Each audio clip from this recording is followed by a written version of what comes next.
जय हिंद दोस्तों, मैं हूं Pankaj Singh. Clear films and man channel पर आपका स्वागत है। इस वीडियो को लाइक करें, चैनल को सब्सक्राइब करें और बेल आइकन को दबाना बिल्कुल ना भूलें। और आप मेरी जो हौसला अफजाई बढ़ा रहे हैं व्यूज़ को दिखाकर कि आप अच्छा खासा व्यू दे रहे हैं मुझे, और साथ साथ में लाइक भी दें और कमेंट भी दें और अपने कुछ प्रॉब्लम्स को भी शेयर करें, तो इससे मुझे और अच्छा रहेगा। और इस सब के लिए मैं धन्यवाद देता हूँ। और चलिए अब एक इम्पॉर्टेंट टॉपिक से स्टार्ट करने जा रहे हैं।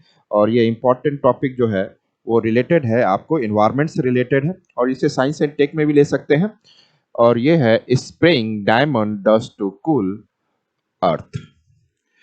तो डायमंड के डस्ट को एटमॉस्फेयर में फेंकने की बात कर रही है जिससे कि अर्थ की कूलिंग हो जाए। तो कहीं न कहीं यहाँ पर ये जो बात की जा रही है वो है, आपको कुछ मुद्दों पर है। आपका जो एक जियो इंजीनियरिंग कहा जाता है, geo engineering,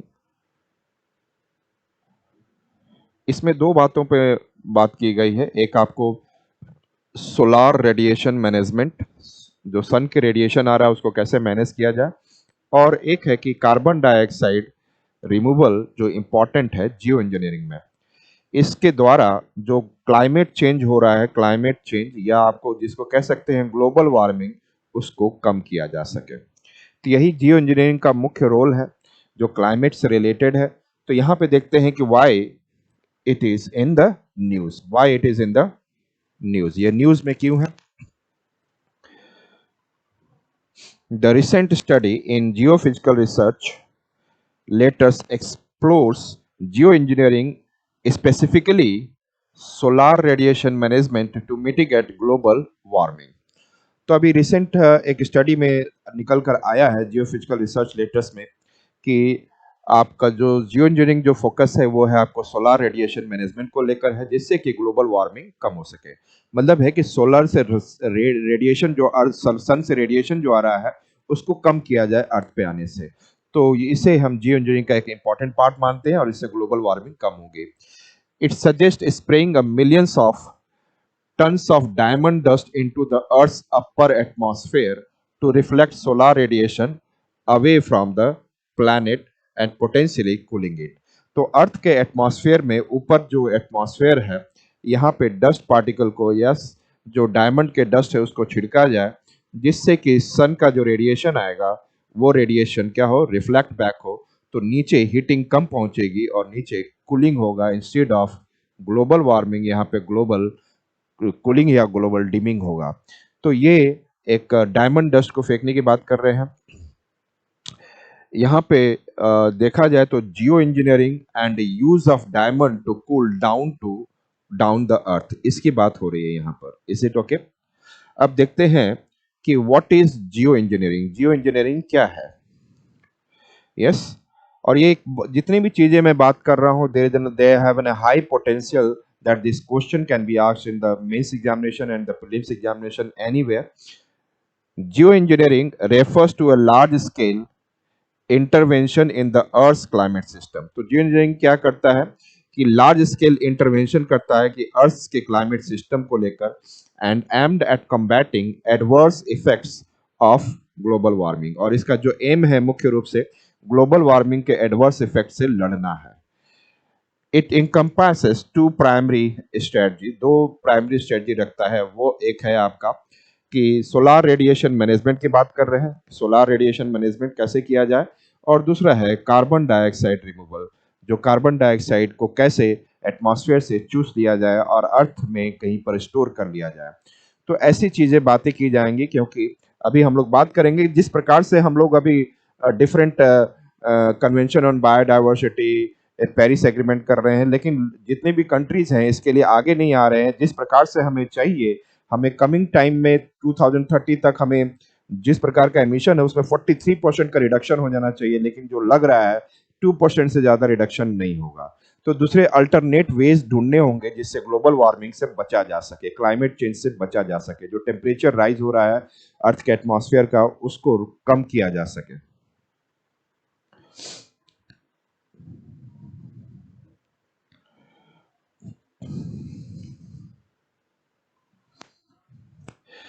need for Jio engineering, geo engineering की क्या आवश्यकता है और क्यों है, यहां देखा जाए।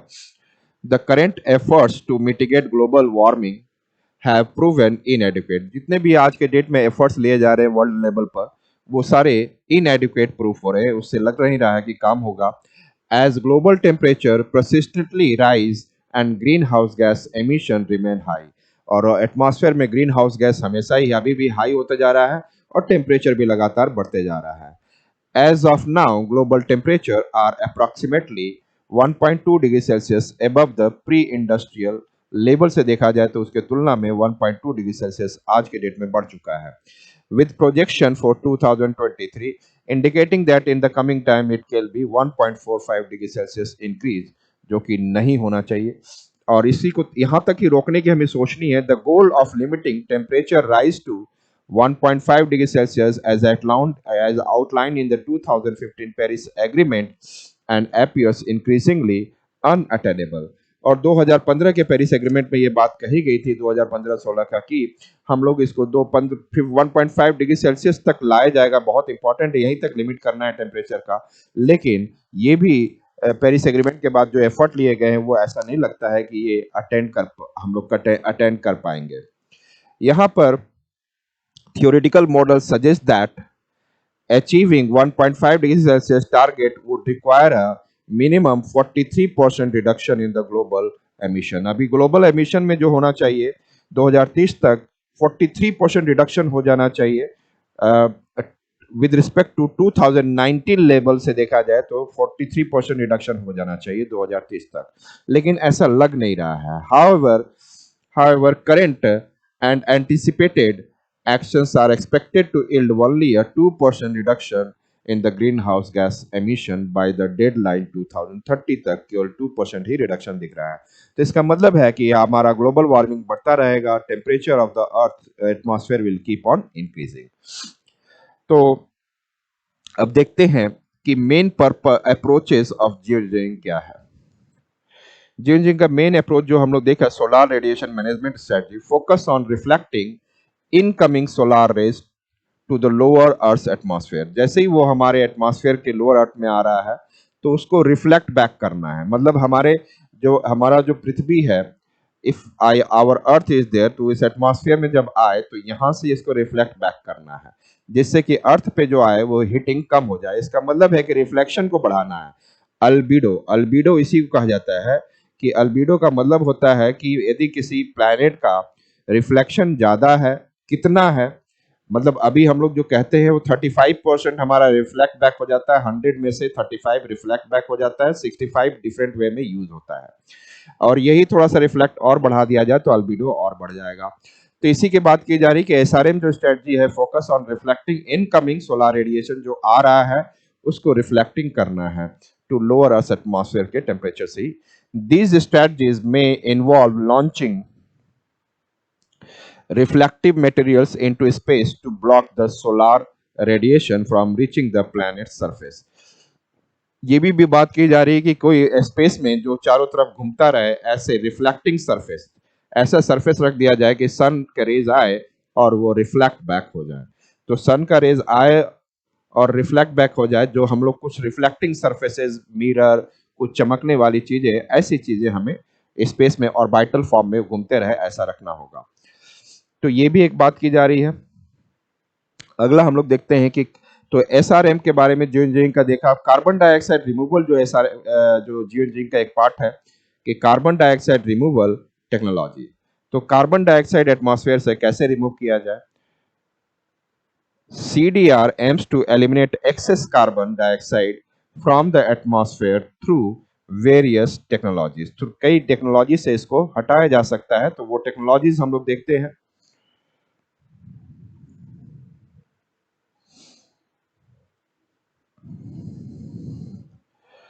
पहला टेक्नोलॉजी देखते हैं, carbon capture and sequestration, CCS। Carbon को कैप्चर किया जाए और उसका सेक्वेस्ट्रेशन मतलब कि absorption. This technology capture carbon dioxide emission at the source, मतलब जहां से प्रोड्यूस हो रहा है, किसी फैक्ट्री में यदि प्रोड्यूस हो रहा है, यहां से वो जो निकल कर आ रहा है, तो यहीं पर उसी सोर्स पे ही इसको एब्जॉर्ब कर लिया जाए, यहीं पर इसको एब्जॉर्ब कर लिया जाए। जिस फैक्ट्री से निकल कर आ रहा है उसके वही सोर्स पे। तो मतलब this technology capture carbon dioxide emission at the source and stores in the और स्टोर करके एक्स को किसमें अंडरग्राउंड स्टोर कर लिया जाए। स्टोर कहाँ पे कर लिया जाए? Store underground. तो ये बोल रहे हैं कि कैप्चर किया जाए और at the source and store underground. दूसरा है आपका carbon capture utilisation and storage. Carbon capture utilisation and storage, CCUS। This involves reusing captured carbon, जो कैप्चर किया गया, जिस सोर्स पर ही कैप्चर किया गया carbon, for the industrial process, उसको for the industrial processes while storing the remainder. तो जो हम लोगों ने क्या किया, जो कैप्चर किया है उसको रीयूज करना है। हमें क्या करना है? This involve the reusing captured carbon. जो कैप्चर किया गया कार्बन है उसको किसी और वे में उसको इंडस्ट्रियल प्रोसेस में यूज किया जाए और जो बच जाए उसको अंडरग्राउंड दोबारा स्टोर कर लिया जाए। तो जब कैप्चर किया जा रहा होगा तो उसको इंडस्ट्रियल प्रोसेस में यूटिलाइज कर लिया जाए और बचे हुए को ग्राउंड में डाल दिया जाए। तो ये एक प्रोसेस है CCUS, carbon capture utilisation and storage. Carbon का कैप्चर करना है और उसको इंडस्ट्रियल प्रोसेस में यूटिलाइज करना है और बचे हुए को स्टोरेज करना है। शायद क्लियर हो गया है। अगला है डायरेक्ट एयर कैप्चर, मतलब डायरेक्ट एटमॉस्फेयर में से ही कैप्चर करना।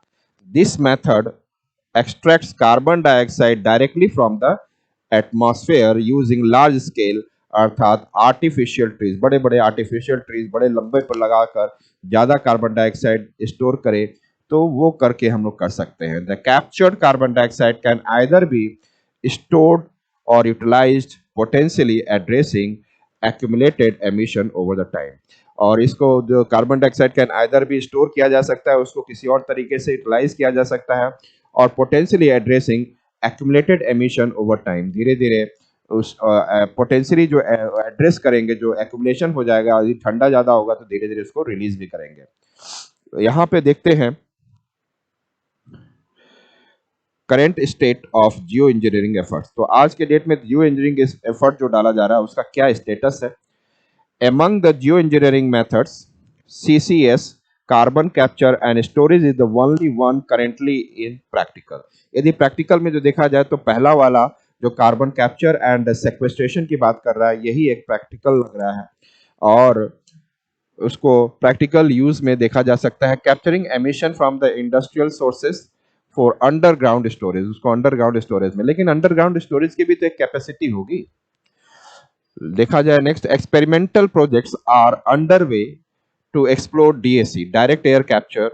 मतलब ये जो एक्सपेरिमेंटल प्रोजेक्ट्स जो अभी भी चल रहा है, एक्सप्लोर DOC, मतलब DAC का मतलब डायरेक्ट एयर में से कैप्चर करा जाए पेड़ के द्वारा, जो आर्टिफिशियल बनाकर उसको कैप्चर किया जाए, and other advanced technology, but widespread implementation is hindered by their complexity and high cost। जो DAC की बात कर रहे हैं ये कहीं ना कहीं काफी कॉम्प्लेक्स होगा। आर्टिफिशियल ट्री बनाना और कार्बन डाइऑक्साइड को अब्जॉर्ब करना, फिर उसको स्टोर करना, तो ये कहीं ना कहीं एक कॉम्प्लेक्स होगा और हाई कॉस्ट होगा। तो इसके कारण से शायद ये लोग इसको करेंगे नहीं।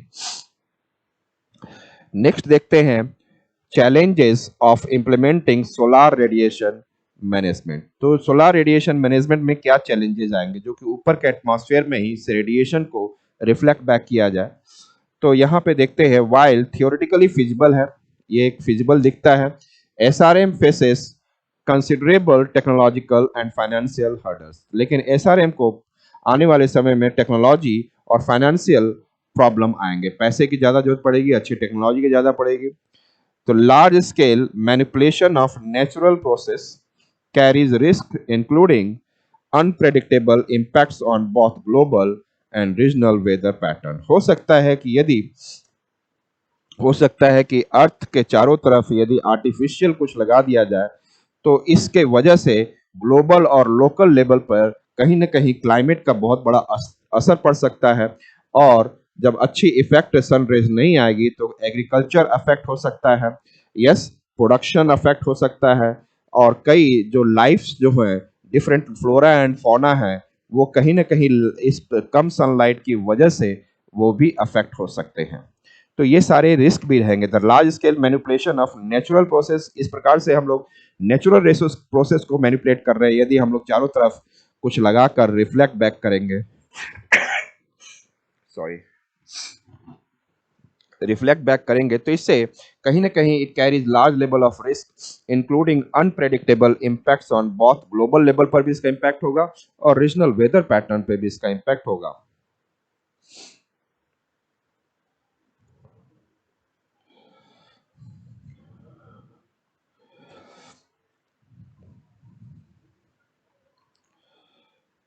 Ethical concerns arise as altering sunlight could adversely affect agriculture, ecosystems and biodiversity. कहीं ना कहीं एग्रीकल्चर को अफेक्ट करेगा, डिफरेंट इकोसिस्टम को अफेक्ट करेगा, वहां पे लाइफ खत्म होने लग जाएगी, बायोडायवर्सिटी अफेक्ट होगा and potentially harming various species, कई स्पेसीज को भी हार्म करेगा।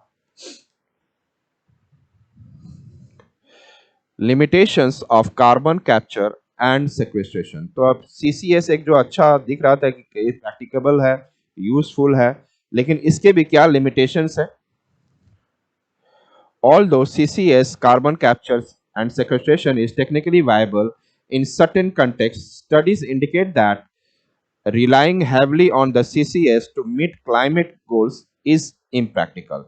यदि बड़े स्तर पर CCS को लिया जाए, छोटे स्तर पर तो ठीक है, but indicate that relying heavily on CCS पे ज्यादा रिलाई किया जाएगा to meet the climatic goals, ये इम्प्रैक्टिकेबल दिख रहा है। मतलब ये प्रैक्टिकल दिख नहीं रहा है क्योंकि over emphasis on CCS instead of renewable energy could escalate global cost by at least $30 trillion by 2050।